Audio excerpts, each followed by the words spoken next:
Euh, ça, Diamant. ça va bien? Ah, ok, merci. Donc, je crois qu'on va gagner Ah un oui, temps. ça va, moi, On va gagner un merci. temps. On va essayer de faire les cours de week full. Après, on va faire comment dirais-je, on va voir les opportunités de la semaine avec tout le monde, ok? Voilà. Comme je disais, les week full, Alors, c'est des... j'ai un peu de les écoutes. Si vous m'entendez. Je n'arrive pas à Hein? bien entendre, quoi.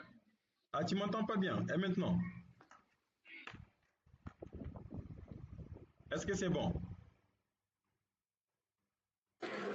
Oui, oui, c'est bon chez moi en tout cas. Mohamed, est-ce que c'est bon pour toi aussi?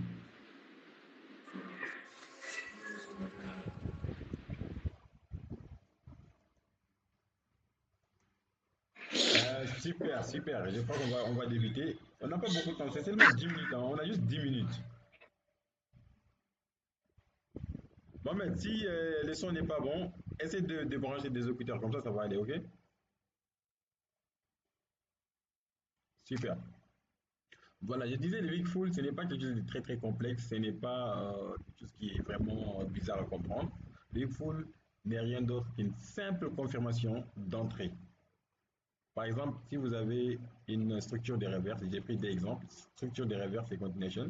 Si on a une structure de reverse, on a les prix qui nous créent les trois touchés sur une valid zone ou une inflection point, tout ça, c'est pareil, hein. Par exemple, imaginons que le prix est arrivé sur une inflection point. Maintenant, une fois que le prix arrive ici et qu'il commence à vendre, on attend quoi? On attend en général que le prix commence à faire une structure de continuation.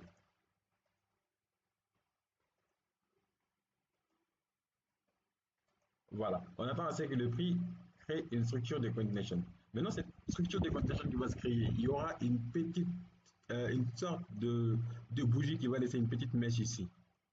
Vous voyez cette mèche-là, tant que le prix ne l'a pas prise, on est en danger. Si on prend une trade et qu'on place notre stop loss, comme ça, par exemple, c'est pas, on décide de prendre une risque entrée, on met notre stop loss quelque part ici, le prix a toujours une forte chance de venir prendre ces liquidités-là avant de partir. Donc, souvent, elle peut toucher vos stop loss. On appelle ça les stop hunt.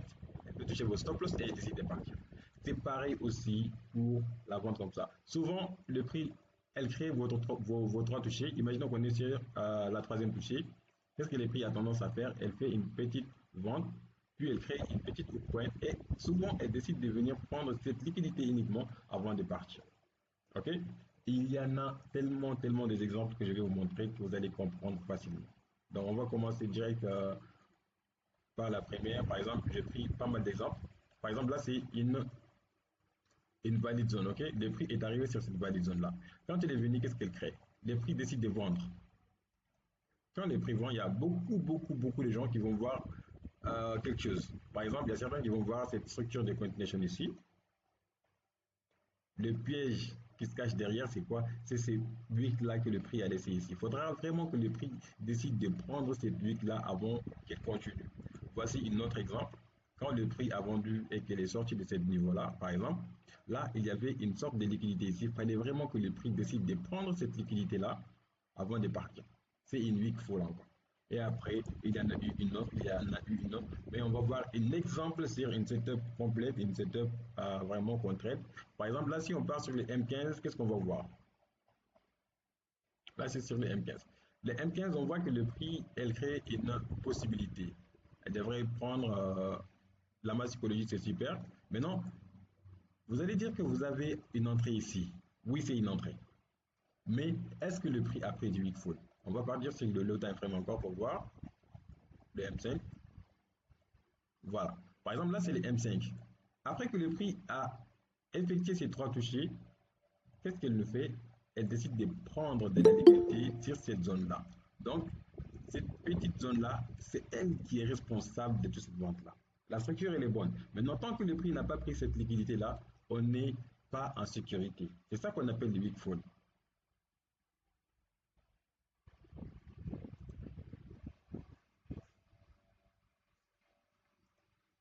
Est-ce que c'est bon? Est-ce que c'est bon? Est-ce que c'est bon? Est-ce que vous avez compris? Oui, oui. Bon, j'ai compris un peu. Je comprends les autres. C'est pas compliqué, hein, c'est juste ça. C'est juste ça. C'est une petite chose. Ce n'est même pas compliqué. Voilà, c'est juste ça les big fall. Oui, oui. Donc, on va inviter les autres aussi, ils vont venir. Je vais enregistrer cette partie-là. Après,